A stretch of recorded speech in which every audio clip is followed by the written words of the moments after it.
Asante Majabohoza kwa taarifa hiyo.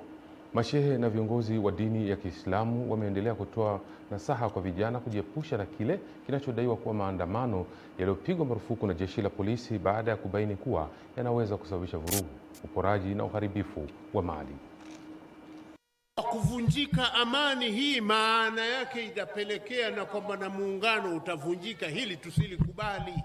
Wakizungumza katika dua maalum iliyoandaliwa Mbagara Charambe, mashehe hao wamesema yaliyotokea Oktoba 29 yawe funzo kwa watu wote baada ya amani kutoweka. Inawezekana kuna watu wana agenda za kisiasa, inawezekana kuna watu wametumwa kwa malengo ya kuja kufanya sabotage kwenye nchi yetu ya kiuchumi. Kwa hiyo tusidanganywe tukaaminishwa kwamba hakuna haki au hakuna maendeleo. Tufanyeni kazi, tupambane kwenye kuijenga nchi yetu. Sisi ndo vijana wa Kitanzania ambao inatakiwa tuweze kusimama imara kwenye kuijenga nchi yetu. Tusiwe mstari wa mbele kwenye kuibomoa nchi yetu, kwa sababu ujana wetu utakuwa hauna athari yoyote. Si vyema sisi viongozi wa dini tuonekane ndiyo chanzo cha matatizo.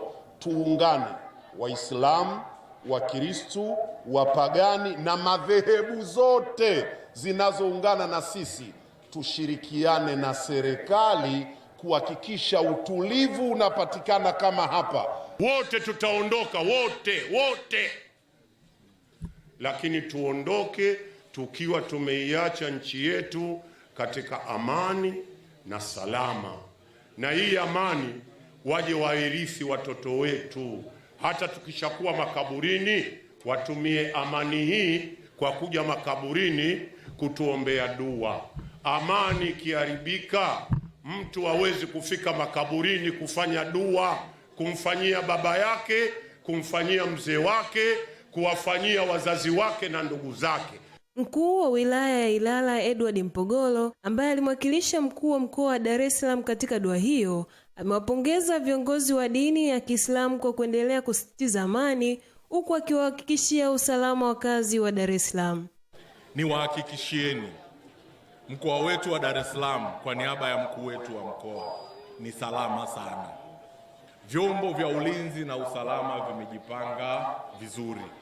Ombi langu kwa wananchi wote, kwa ndugu viongozi wa dini, ukiona taarifa yoyote, naomba mtoe taarifa kwa viongozi polisi kata, kwa wenyeviti wetu, kwa waheshimiwa madiwani.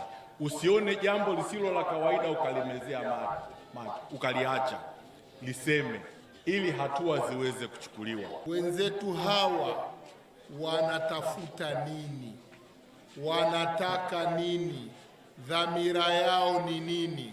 Hilo ndio swali ambalo tunatakiwa tuondoke nalo katika viwanja hivi tulivyokuwepo leo. Jocelyn Zefania, Channel 10. Asante Jocelyn kwa taarifa hiyo. Madereva wa bajaji jijini Arusha wamewataka vijana kuwa mabalozi wa amani kwa kutumia njia za majadiliano katika kutatua changamoto zao badala ya kushiriki maandamano yanayoweza